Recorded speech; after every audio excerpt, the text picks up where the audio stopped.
Hello everyone, this is Yog Maya and welcome back to my channel let's learn with Yog Maya. आज हम आपके साथ बात करने वाले हैं इंक्लूसिव एजुकेशन के नेक्स्ट पार्ट पे। यानी कि मैंने पिछले वीडियो में बताया था कि इंक्लूसिव एजुकेशन क्या है, किन प्रिंसिपल पर यह आधारित है और इंक्लूसिव एजुकेशन के एरियाज़ क्या क्या हैं और वो किन किन ग्रुप्स को टारगेट करता है। अब हम इस वीडियो में जानेंगे इंक्लूसिव एजुकेशन के लिए भारत सरकार ने कौन सी योजनाएं या कौन से प्रावधान किए हैं संविधान में, उनके लिए कौन कौन से प्रावधान हैं। इन सारी चीज़ों को आज हम इस वीडियो में जानेंगे। तो एक ओवरव्यू कर लेते हैं पहले कि इंक्लूसिव एजुकेशन क्या है। कि जब एक स्पेशल चाइल्ड और एक नॉर्मल चाइल्ड यानी कि एक साधारण बच्चा और एक डिफरेंटली एबल्ड बच्चा यानी कि शारीरिक मानसिक रूप से अक्षम बालक और एक सामान्य बालक एक ही कक्ष में रेगुलर स्कूल्स में एक साथ शिक्षा के समान अवसर उन्हें दिए जाते हैं और एक साथ एक ही स्कूल में शिक्षा प्राप्त करते हैं। तो ऐसे एजुकेशन को इंक्लूसिव एजुकेशन के नाम से जाना जाता है। यानी कि नॉर्मल चाइल्ड साथ ही साथ स्पेशल चाइल्ड को एक रेगुलर स्कूल में पढ़ाया जाता है। तो जो है आप जानते हैं कि इंक्लूसिव एजुकेशन में डिफरेंट डाइवर्सिटीज़ के बावजूद बच्चों को एक साथ पढ़ाया जाता है। ये डाइवर्सिटीज़ क्या क्या हो सकती हैं? जेंडर डाइवर्सिटी हो सकती है, बच्चे अलग अलग लिंग के हो सकते हैं, क्लास डिफरेंस हो सकता है, लोअर क्लास के बच्चे हो सकते हैं, अपर क्लास के बच्चे हो सकते हैं, रिच एंड पुअर बच्चे हो सकते हैं, कास्ट डिफरेंस हो सकता है, अलग अलग जाति के बच्चे हो सकते हैं, अलग अलग धर्मों के बच्चे हो सकते हैं, अलग अलग संस्कृति वाले बच्चे हो सकते हैं और डिप्राइव्ड बच्चे जो भी अक्षम बालक है वो भी हो सकते हैं। तो ये सारी विभिन्नताएं हमें एक रेगुलर क्लासरूम में देखने को मिलती हैं और एक इंक्लूसिव क्लासरूम में इन सभी भिन्नताओं के बावजूद बच्चे को एक नॉर्मल क्लासरूम में रेगुलर क्लासरूम में पढ़ाया जाता है। अब हम जानेंगे कि जो है स्पेशल चाइल्ड जो होते हैं, नॉर्मल और स्पेशल चाइल्ड किस तरह से हम उनको अलग अलग एरियाज के होते हैं और क्या क्या उनकी विशेषताएं भी होती है। सबसे पहले नॉर्मल बच्चा जो होता है वह शारीरिक रूप से हिष्ट पुष्ट और उसमें कोई भी शारीरिक अक्षमता नहीं होती है। वह मानसिक रूप से भी एवरेज या एवरेज से ऊपर हो सकता है। यानी कि वह बच्चा एक सामान्य बच्चा होता है। गिफ्टेड चाइल्ड वो सारे बच्चे हैं जिनका आईक्यू हाई लेवल का होता है और क्लासरूम में आप देखते होंगे कि जो है अगर शिक्षक कोई काम दे रहे हैं या फिर कोई क्लास वर्क दे रहे हैं तो वो बच्चा सबसे पहले कर लेता है और जो है वह बाकी बच्चों से थोड़ा सा तेज होता है, इंटेलिजेंट होता है। तो ऐसे बच्चे गिफ्टेड चाइल्ड या फिर जो है गिफ्टेड चाइल्ड ऐसे बच्चे कहलाते हैं। और इसके अलावे है बैकवर्ड चाइल्ड जो पिछड़े वर्ग के बच्चे होते हैं, निचले तबके के लोग, निचली जाति के लोग या फिर जो भी पिछड़े वर्ग के बच्चे होते हैं वो भी होते हैं उस क्लासरूम में। लर्निंग डिसेबल्ड बच्चे, लर्निंग डिसेबिलिटीज क्या क्या है? डिसकैलकुलिया, डिसग्राफिया, डिसलेक्सिया, डिसग्राफिया मतलब जो भी लर्निंग डिसेबिलिटीज है यानी कि पढ़ने में अक्षमता, लिखने में अक्षमता, सुनने में अक्षमता, डिसकैलकुलिया गणित बनाने में अक्षमता, ये सारी जो अक्षमताएं हैं वो सारे बच्चे हो सकते हैं। फिजिकली डिसेबल्ड बच्चे यानी कि शारीरिक रूप से कमज़ोर बच्चे जिनके जो हैंडीकैप चाइल्ड होते हैं वो सारे बच्चे इंक्लूसिव क्लासरूम में समाहित होते हैं। और इन सभी बच्चों को, नॉर्मल बच्चों को छोड़कर ये सभी बच्चे क्या कहलाते हैं? Special child. क्या कहलाते हैं? स्पेशल। यानी कि ये किसी न किसी रूप से विशेष है, इसलिए नॉर्मल बच्चों को छोड़कर इन सभी बच्चों को क्या कहा जाता है? Special child.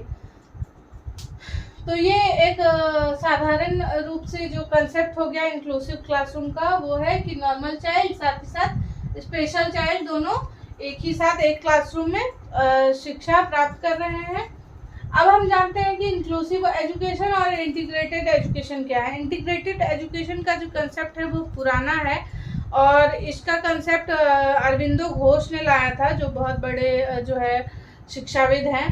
तो इंटीग्रेटेड एजुकेशन क्या है कि मतलब उसमें यह कहा गया है कि सभी प्रकार के बच्चे, यानी कि जितने भी जो है सामान्य बालक हैं, विशेष बालक हैं, अक्षम बालक है, सभी बच्चों को इनरोल कर लिया जाए विद्यालय में नामांकित कर लिया जाए, लेकिन उनके लिए कोई विशेष सुविधा या विशेष उपकरण या विशेष शिक्षक इत्यादि की व्यवस्था इसमें, इस बात की चर्चा इंटीग्रेटेड एजुकेशन में नहीं की गई थी। यानी कि उनके इनरोलमेंट पर पूरा ध्यान दिया गया है इंटीग्रेटेड एजुकेशन में, लेकिन इंक्लूसिव एजुकेशन में उनकी सारी ज़रूरतों, जो भी अक्षम बालक हैं, सामान्य बालक हैं, सभी बच्चों की सारी ज़रूरतों का ध्यान रखा गया। और इसमें ना ही इनरोलमेंट पर ध्यान दिया गया, बल्कि बच्चे जो है विद्यालय में बने रहें उसके लिए संपूर्ण व्यवस्था की गई। उनके लिए विशेष शिक्षकों की व्यवस्था की गई। जो बच्चे देख नहीं पाते हैं उनके लिए जो है उपकरणों की व्यवस्था की गई, ब्रेल लिपि की व्यवस्था की गई। जिन बच्चों को सुनने में समस्या है उनके लिए मशीनों की व्यवस्था की गई। तो इस तरह से जो है जो भी उपकरण आवश्यक है, जैसे कोई बच्चा पैर से लाचार है तो उसके लिए व्हील चेयर की व्यवस्था की जाए। तो इस तरह से डिफरेंट टाइप्स ऑफ इक्विपमेंट्स और स्पेशल टीचर और स्पेशल क्लास की व्यवस्था इंक्लूसिव एजुकेशन में जहाँ ज़रूरत महसूस हुई है वहाँ की गई। तो इस हिसाब से इंटीग्रेटेड एजुकेशन जो है इंक्लूसिव एजुकेशन उससे काफ़ी बेहतर है। और आज का जो कंसेप्ट है वो इंक्लूसिव एजुकेशन पे जो है डिपेंडेंट है। यानी कि इंक्लूसिव एजुकेशन हर बच्चे की विशेषता, हर बच्चे की क्रिएटिविटी को ध्यान में रखते हुए उसके लिए बेस्ट जो अरेंजमेंट्स हो सकते हैं वो इंक्लूसिव एजुकेशन करने का प्रयास करता है। तो चलिए आगे हम जानेंगे जो समावेशी शिक्षा के लिए क्या क्या प्रावधान किए गए हैं हमारे संविधान में और जो है हमारे नीति एवं नियमों में। तो सबसे पहला है अनुच्छेद 15 जो है, अनुच्छेद 15 जो है, इसमें जो है कहा गया है कि किसी भी भारत के किसी भी व्यक्ति के बीच धर्म, जाति, लिंग आदि के आधार पर भेदभाव नहीं किया जाएगा। यानी कि जो भी डाइवर्सिटीज हैं, जो भी चाहे वो धर्म से संबंधित हो, जाति से संबंधित हो, लिंग से संबंधित हो, शारीरिक रूप से संबंधित हो, किसी भी प्रकार से किसी भी व्यक्ति के बीच कोई भेदभाव नहीं किया जाएगा। जब कोई भेदभाव नहीं कर सकते तो शिक्षा में भी भेदभाव हम नहीं कर सकते। यानी कि सभी को समान रूप से शिक्षा भी मिलनी चाहिए। अनुच्छेद 21 जो राइट टू एजुकेशन एक्ट बनाया गया 86वें संविधान संशोधन द्वारा सन 2000 में, तो उसमें ये अनुच्छेद 21A जो है एक मौलिक अधिकार बन गया, जिसमें कहा गया कि 6 से 14 वर्ष तक के बच्चों के लिए निःशुल्क एवं अनिवार्य शिक्षा की व्यवस्था की जाएगी। यानी कि 6 से 14 वर्ष की आयु वर्ग के जितने भी बच्चे हैं, चाहे वो साधारण बच्चे हैं, चाहे वो विशेष बच्चे हों, चाहे वो गिफ्टेड चाइल्ड हो, चाहे वो फिजिकली डिसेबल्ड चाइल्ड हो या मेंटली डिसेबल्ड चाइल्ड हो, सभी को अनिवार्य एवं निःशुल्क शिक्षा प्रदान की जाएगी। अगला है कोठारी कमीशन। कोठारी आयोग जो है 1964-66 ने सबसे पहले जो है दिव्यांगों की शिक्षा और की चर्चा की। उन्होंने कहा कि उन्होंने सुझाव दिया है एक तरह से कि जो है दिव्यांगों की शिक्षा और सामान्य बच्चों की शिक्षा एक साथ होनी चाहिए। उनके सुझाव पर अमल किया गया और जो है 1974 में समेकित शिक्षा के नाम से एक नीति बनाई गई 1974 में, जिसमें शिक्षा के समान अवसर और समान भागीदारी दी गई दिव्यांग बच्चों को और साथ ही साथ सामान्य बच्चों को एक साथ।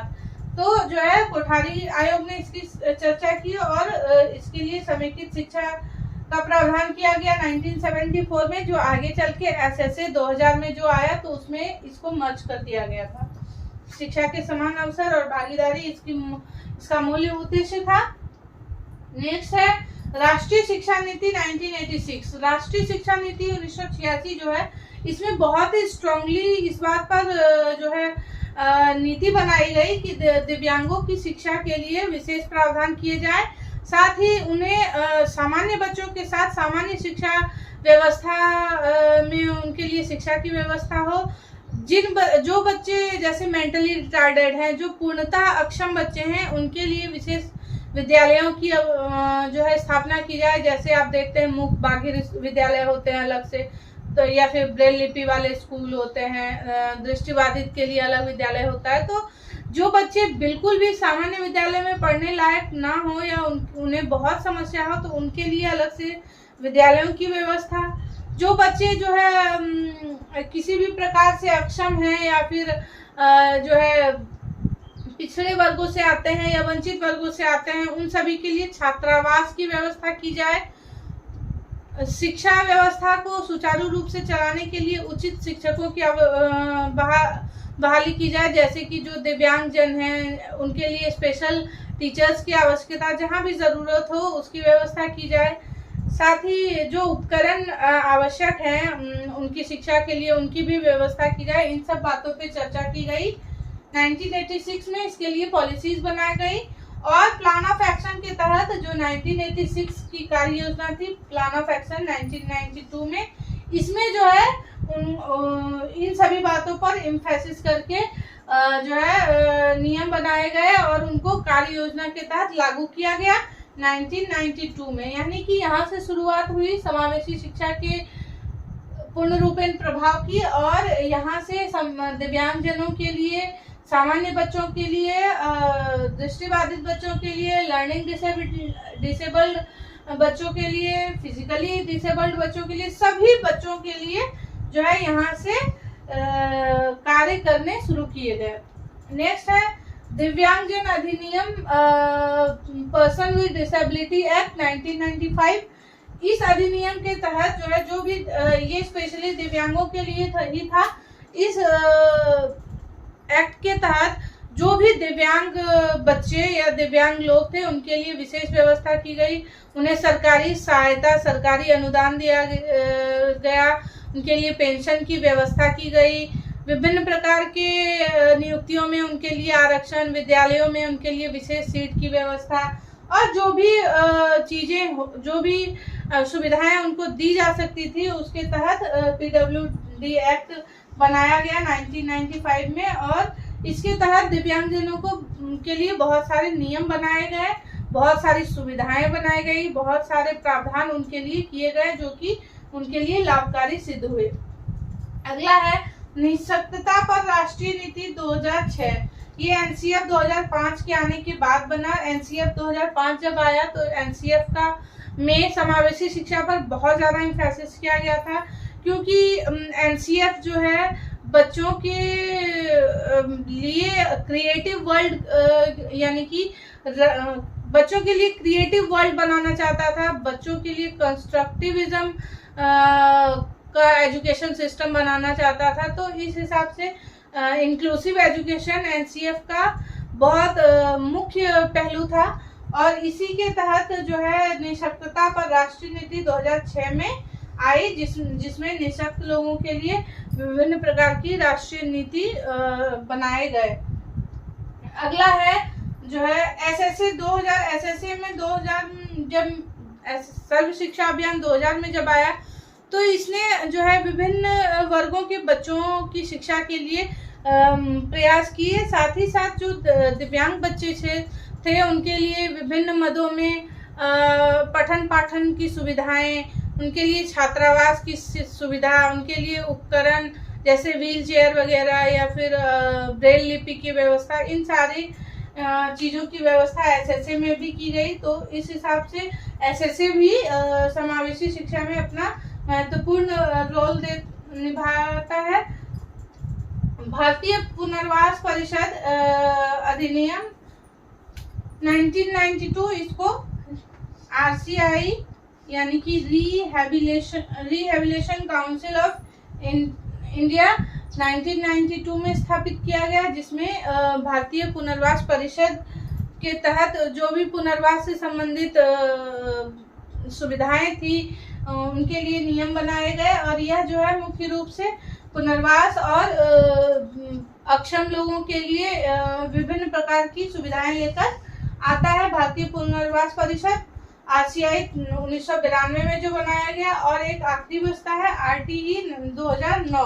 RTE 2009 के तहत मैंने पहले भी बताया कि जो है अनुच्छेद 21 जो है उसमें बताया गया कि प्रत्येक 6 से 14 वर्ष की आयु के बच्चों को निःशुल्क एवं अनिवार्य शिक्षा दी जाएगी। और इस RTE के तहत जो है बच्चे की निःशुल्क और अनिवार्य शिक्षा उसका मौलिक अधिकार बन गई, और इसके बाद कोई भी बच्चा शिक्षा से वंचित न रहे, यह जिम्मेदारी सरकार ने ली। तो इस तरह से बहुत सारे एक्ट, बहुत सारे प्रावधान, संवैधानिक प्रावधान निःशुल्क एवं अनिवार्य शिक्षा के लिए किए गए। साथ ही समावेशी शिक्षा को प्रभावी रूप से चलाने के लिए ये सारे प्रावधान किए गए। और अक्षम बच्चे जो हैं, विशेष आवश्यकता वाले बच्चे जो हैं, उनके बेहतरी के लिए ये सारे प्रावधान किए गए। तो आज के वीडियो में हमने जाना कि जो है इंक्लूसिव एजुकेशन क्या है, किन इसके लक्षित समूह क्या क्या हैं, साथ ही जो है समावेशी शिक्षा को बढ़ावा देने के लिए सरकार ने क्या क्या संवैधानिक प्रावधान किए हैं और कौन सी राष्ट्रीय नीतियां बनाई गई हैं। तो आज के लिए इतना ही। मिलती हूँ आपसे ऐसे ही किसी इम्पोर्टेंट वीडियो पर। तब तक के लिए थैंक यू सो मच।